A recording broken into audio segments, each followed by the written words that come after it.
안녕하세요. 이제 막 결혼한 지 4달이 좀 지나간 32살 여자입니다. 하도 주변에서 시자만 들어가도 부들부들 떠는 사람들이 많아서 어느 정도 마음의 준비는 했었지만 이 정도일 줄은 상상도 못했습니다. 중학교 앞에서 작은 빵집을 운영하시던 저희 부모님은 매사에 근검절약이 몸에 밴 분들이에요. 하지만 음식 앞에서는 달랐습니다. 항상 좋은 음식과 맛있는 음식이 있으면 주변 사람들에게 권하고 나누기를 좋아하셨거든요. 예를 들어 저희 부모님은 아침에 갖고 온 빵의 일부를 늘 가게 앞에 내놓으셨어요. 학교 가는 학생들이나 어려우신 어른들이 부담 없이 가져가시라고요. 그런 부모님을 보면서 다른 사람들과 나누는 기쁨을 어려서부터 배울 수 있었어요. 인심 좋은 부모님 밑에서 많은 사랑을 받고 자란 저는 여대를 졸업하고 어느 정도 유명한 모기업에 취직했어요. 부모님은 제가 제빵 기술을 배워 빵집을 이어서 하길 바라셨지만 물밀듯이 들어오는 대형 프랜차이즈 빵집을 제가 이길 자신이 없더라고요. 또한 크건 작건 사업이 얼마나 어려운지도 알았기 때문에 저는 회사 생활을 하고 싶었고요. 입사 후 2년 정도 지나 회사 생활이 제법 손에 익었을 때쯤 같이 일하는 동료가 코딩을 배우러 다녀보지 않겠냐고 묻더라고요. 둘이서 다니면 할인을 해주는 곳이 있다고요. 마침 뉴스에서도 코딩에 대해서 계속 나오는 걸 봤던지라 좋다고 했죠. 그렇게 둘이 강남에 위치한 컴퓨터 학원을 다니기 시작했어요. 그리고 그곳에서 남편을 만나게 되었죠. 남편은 저희를 가르치던 선생님이었어요. 당시 저희를 포함해 총 8명의 직장인이 한 반에 있었고요. 보아하니 저처럼 다른 사람들도 퇴근 후에 저녁 먹을 틈도 없이 바로 학원으로 오는 것 같더라고요. 저는 그래서 가끔 저희 부모님이 만드신 빵을 가져가곤 했었어요. 그런데 남편이 말하길 이런 제 마음씨에 반했다는 거예요. 6개월의 수료기간이 끝나는 마지막 날, 남편은 저에게 정식으로 데이트 신청을 해왔어요. 사실 남편이 저에게 호감이 있다는 건 어느 정도 예상하고 있었고, 저도 남편에게 관심이 있었기 때문에 저희는 몇 번의 데이트 후 바로 연인 사이가 되었네요. 남편은 서울모 대학에서 컴퓨터 전공으로 석사까지 마친 뒤 취업을 준비 중이었어요. 학원은 용돈벌이로 다녔다고 하더라고요. 사실 솔직히 처음에는 저는 직장 생활이 3년차에 접어드는 중이었던 반면에 남편은 아직도 취업준비생이라는 현실이 마음에 걸리긴 했네요. 불안한 제 마음을 알기라도 한 듯 남편은 사귄 지 2달이 좀 지났을 무렵 대기업 연구소에 취직했어요. 그리고 저 역시 사원에서 대리로 승진을 했고요. 30을 넘긴 상태에서 직장까지 안정적인 형태를 갖추니 남편이 슬슬 결혼 이야기를 꺼내더라고요. 사실 저는 결혼에 대한 생각이 없었기에 처음에는 좀 당황스러웠는데 남편은 마치 탱크처럼 일사천리로 밀어붙이더라고요. 그렇게 사귄 지 반년이 채 안 되었을 때쯤 저는 남편의 부모님을 만나게 되었네요. 4대 독자라는 남편에 대한 시어머니의 사랑은 실로 엄청났어요. 하지만 자기 자식 안 이쁜 부모가 어디 있나요? 그렇지만 시부모님 댁에 들어서자마자 이게 정상인가 싶을 정도로 극진하더라고요. 시어머니 댁에 도착했을 때는 저녁 먹기에 살짝 이른감이 있는 5시였어요. 시어머니와 저, 그리고 남편이 실에 앉아서 어색한 대화를 시작죠. 시어머니는 크게 저에 대해서는 궁금하신 것 같지 않았어요. 저는 남편이 이미 어느 정도 이야기를 해서 그런 줄 알았고요. 근데 그게 아니더라고요. 시어머니는 그저 저와 남편이 평소에 어떻게 데이트를 하는지만 궁금해하셨어요. 도대체 어디서 뭘 먹고 다니냐가 질문이셨죠. 저는 다른 연인들처럼 기념일에는 조금 좋은 데도 가지만 주로 회사 근처 식당에서 식사를 한다고 말씀드렸어요. 그게 사실이거든요. 그러자 시어머니가 굉장히 못마땅하신 듯 한숨을 쉬시곤 저에게 그렇게 먹이지 말라고 하시더라고요. 제가 그게 무슨 말씀이신지라고 여쭤봤어요.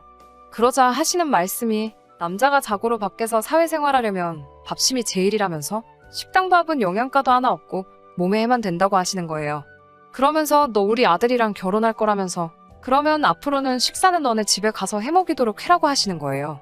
그러면서 우리 아들은 너랑 연애하기 전에는 어쩔 수 없을 때 빼고는 삼시세끼 다 집에서 내 손으로 한 밥 먹고 살았다고 하시더라고요. 항상 좋은 식재료에 사랑을 담아서 따뜻한 새끼밥 먹여서 이렇게 멋지고 훌륭하게 키워놓은 거 안 보이냐면서요. 그런데 저를 만나면서 정체도 모를 음식을 먹고 그래서 요즘 남편 얼굴이 폭삭 사갔다나요. 저는 첫 만남부터 시어머니에게 꾸중 아닌 꾸중을 듣고 속이 너무 상했어요. 지금 생각해보면 당장이라도 박차고 나왔어야 했는데 그때는 그러질 못했어요. 제가 정말 잘못한 것 같아서 몇 번이고 시어머니께 죄송하다고 고개를 숙였죠. 바보같이 그때는 시어머니가 절 정말 며느리감으로 생각해서 그렇게 말씀하시는 건가 싶기도 했고요. 게다가 그런 시어머니를 말렸어야 하는 남편도 며느리인 제가 뭘 몰라서 그런 거니 엄마가 이해하라며 시어머니를 두둔하고 있었고요. 지금 이걸 쓰면서 그때를 다시 떠올리니 정말 열불이 나네요. 다행히 어느덧 저녁 먹을 시간이 되자 시어머니가 부엌으로 가셨어요. 남편이 가만 있어도 된다고 말은 했지만 그냥 앉아있자니 가시방석이 따로 없더라고요. 그래서 얼른 일어나 시어머니가 계신 부엌으로 향했어요. 시어머니는 너무 자연스럽게 저에게 이것저것을 시키셨고요. 그때까지만 해도 저도 긴장을 많이 한 상태였기 때문에 그게 이상하다고 생각은 못하고 시키는 것부터 얼른 했어요. 소고기 묵국을 끓이신다면서 저더러 물을 썰라고 하시더라고요. 그런데 제가 몇 번 칼질을 하기도 전에 혀를 차시면서 칼을 채가시더라고요. 그러면서 집안일을 이렇게 해서 우리 아들 뭘 어떻게 해먹이겠냐며 걱정이라고 한숨을 쉬시는 거예요. 숨막히는 시간이 얼마간 지나고 비로소 식사가 준비되었죠. 저는 시어머니의 진두지휘 아래 상을 차렸고 상이 다 차려지자 남편은 부르기도 전에 식탁에 와서 앉더라고요. 저희 아버지는 저랑 저희 어머니가 식사를 준비하고 있으면 늘 옆에서 거들어 주셨거든요. 그런데 남편은 가만히 앉아서 핸드폰만 하고 있더라고요. 하지만 이상하다고 느끼기도 전에 시어머니가 지정해 주신 자리에 앉아야 했어요. 남편 맞은편에 앉았는데 보니까 남편 국하고 제 국하고 분명 같은 시간 방금 전까지 같이 만든 게 분명했는데 무슨 다른 음식인 것 마냥 생긴 게 다르더라고요. 남편 건 딱 봐도 소고기가 가득한 묵국이었는데 제 건 묵건더기 몇 개만 둥둥 떠다니고 맑은 국물만 있었거든요. 게다가 제 앞에는 겨우 신김치하고 깍두기가 놓여 있었고요. 반면에 저와 저만치 떨어져 앉아있는 남편의 앞에는 계란말이에 불고기가 있더라고요. 가뜩이나 뭐라도 먹으면 체할 것 같았는데 밥상을 보니 정말 입맛이 뚝 떨어지더라고요. 그런데 남편이 뭘 눈치를 챘는지 불고기를 한 움큼 집어서 제 그릇에 올려놨어요. 한술 뜨려는 순간 어디선가 강한 시선이 느껴져서 고개를 돌렸어요. 그런데 시어머니가 누가 봐도 엄청나게 못마땅한 표정을 짓고 계시긴 하더라고요. 하지만 저도 어이없는 이 상황 때문에 슬슬 기분이 나빠지던 찰나라 그냥 못 본 척하고 남편이 준 불고기를 맛있게 먹었어요. 보란듯이 식탁을 가로질러 제 팔을 쭉쭉 뻗어가면서 남편 앞에 있는 반찬도 집어다 먹고요. 그날 저녁 집에 돌아와 남편하고 통화를 하면서 남편에게 오늘 기분이 별로였다고 솔직히 말했어요. 그러자 남편이 말하기를 남편이 사대독자다 보니 시어머니가 매사 예민하게 반응하신다고 하더라고요. 말하자면 행여나 누가 우리 아들 해코지하진 않을까? 그런 걱정을 하셔서 그렇대요. 그러면서 자기가 사대독자라서 어쩔 수 없으니 시댁에서만큼은 그런 점을 저더러 이해해달라고 하더라고요. 다행히 그날 이후로 결혼식을 올리기 전까지 큰 문제는 없었어요. 물론 식사 때마다 음식 때문에 마음이 상하기는 했지만 일단 결혼하면 따로 살기로 했었기 때문에 참고 참았어요. 지금 저희가 사는 이 집은 시댁에서는 차로 20분 거리에 있었어요. 저희 부모님과 달리 시어머니는 혼자이셨고 남편은 그런 시어머니를 두고 멀리 못 가겠다고 하더라고요. 사대독자의 책임감이라면서 우리가 아이를 낳으면 시어머니가 봐주실 수도 있으니 20분 거리면 딱 적당하지 않겠냐 했고요. 그 말도 솔직히 일리가 있다 싶어서 지금 사는 집을 구하게 된 거예요. 친정엄마가 봐주셔도 되기는 하지만 빵집일이 너무 바쁘신 걸 알기 때문에 부탁드리기 곤란할 거라고 생각했거든요. 그런데 문제는 집이 멀지 않다 보니까 하루가 멀다 하고 시어머니가 집에 오시더라고요. 정말 일주일에 5번은 오시는 것 같았어요. 오시는 이유는 딱 한 가지, 남편 먹을 음식이었죠. 저희 친정어머니도 저랑 남편이 좋아하는 반찬을 해서 오시긴 하셨어요. 그렇지만 보통 한 달에 한 2번 정도였고요. 그런데 저희 시어머니는 정말로 삼시세끼를 다해서 한가득 가지고 오시는 거예요. 속사정을 모르는 사람들은 저더러 그런 시어머니가 세상에 또 어딨냐며 너 정말 복받았다고 했지만 그게 정말 얼마나 빈정상하고 치사한지 몰라요. 왜냐면 반찬을 항상 1인분만 가지고 오셨거든요. 둘이서 나눠 먹기에는 정말 애매한 양으로요. 국도 꼭 다르게 가져다 주세요. 남편 거하고 제 거를 통에 따로 담아서 오시는데요. 남편 거에는 꼭 표시를 해오세요.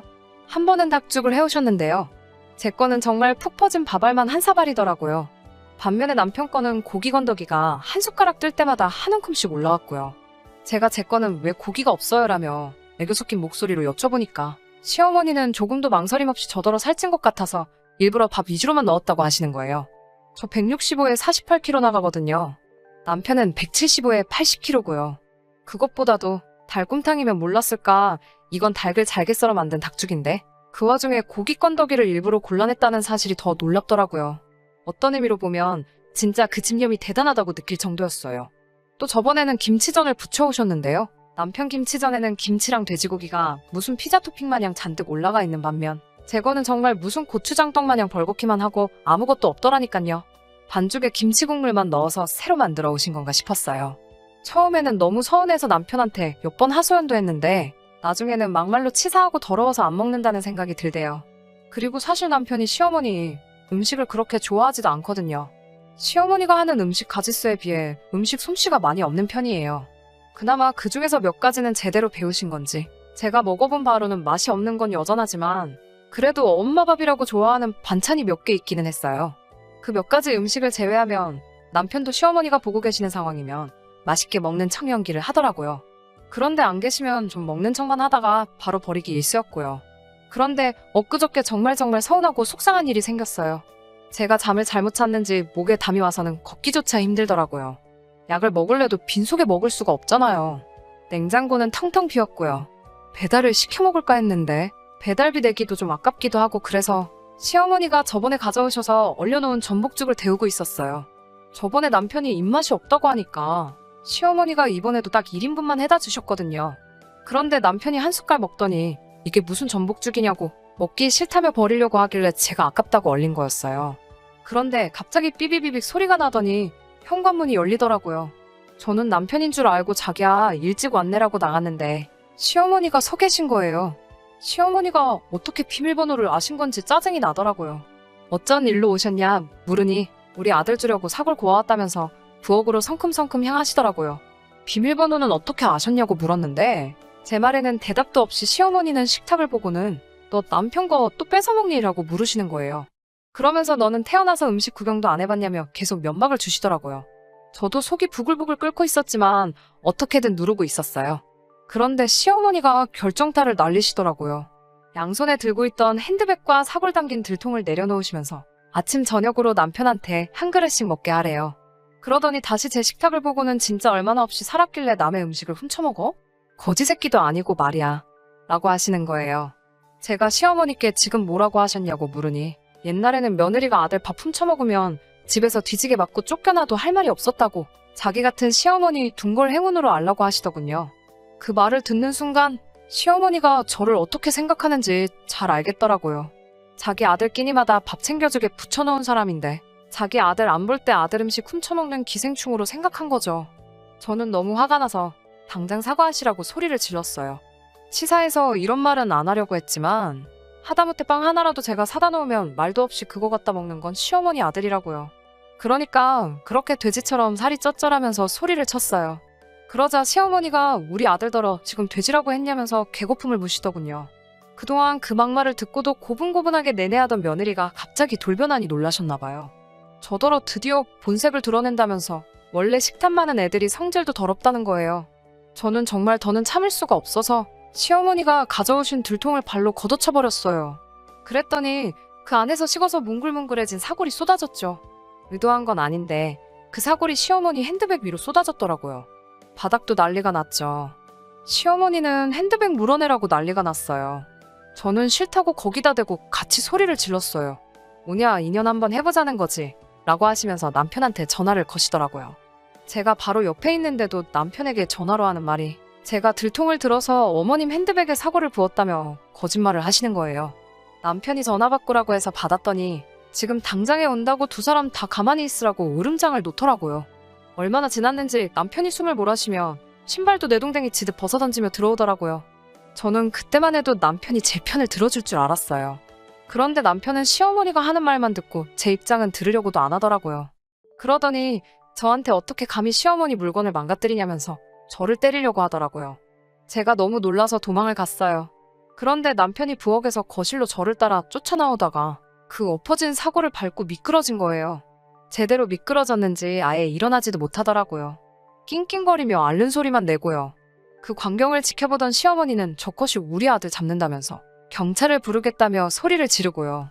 남편은 그날 발목인대가 늘어나 전치 2주의 부상을 입었는데요. 남편과 시어머니는 둘 다 저를 고소하겠다고 난리더라고요. 저는 할 테면 하라고 했어요. 제가 했다는 증거 있냐고요. 역시나 증거는 없었고 합의해준다며 잘못을 빌고 시어머니 앞에 무릎을 꿇고 용서를 구하라는 남편한테 저는 이혼 서류를 들이밀었어요. 그제서야 남편은 용서를 해준다는데 왜 자꾸 엇나가냐면서 저를 달래려고 들더라고요. 이혼하자고 그러는 게 아니고 시어머니가 매번 밥도 해다 주시고 우리한테 이렇게 잘해주시는데 자식된 도리로 제가 참아야 되지 않겠냐고 하더군요. 그 말에 저는 내가 왜 니네 엄마 자식이냐고 나는 우리 엄마 자식이고 시어머니가 진정 나를 자식처럼 생각한다면 그랬으면 안 됐다고 말하니 남편은 꿀먹은 벙어리 마냥 아무 말도 못하더군요. 남편은 제 말을 듣고 몇 시간 뒤에 미안하다고 저에게 사과했어요. 시어머니께도 잘 말해서 앞으로 이런 일은 없게 하겠다고 하더라고요. 그렇지만 이혼하려는 제 결심은 흔들리지가 않네요. 친정엄마도 제가 이혼한다는 소식에 저보고 처음에는 무슨 일인지 모르지만 결혼 생활 하다 보면 가족끼리 부딪힐 수 있다며 저에게 참으라고 하셨는데 제가 자초지종을 설명하니 뭐 그런 사람이 다 있냐고 하루빨리 이혼하라고 말을 바꾸셨어요. 친구들한테는 우스갯소리로 사골국물 때문에 이혼한다고 얘기했지만 그게 사실은 아니고요. 고약한 신부를 가진 사람들하고 가족으로서 살아갈 자신이 없네요. 시어머니는 남편한테 무슨 말을 들은 건지 얼마 전부터 괜히 저한테 전화도 한번 해보고 말도 붙여보려고 하고 있어요. 미안하다는 말은 곧 죽어도 못하시겠는지 사과 한마디 없지만 다시 귀하신 사대독자 아들내미 끼니 때마다 밥 챙겨줄 생각을 하니 그건 또 싫으신 건지 떠나버린 제 마음 붙잡으려고 아주 안달이십니다.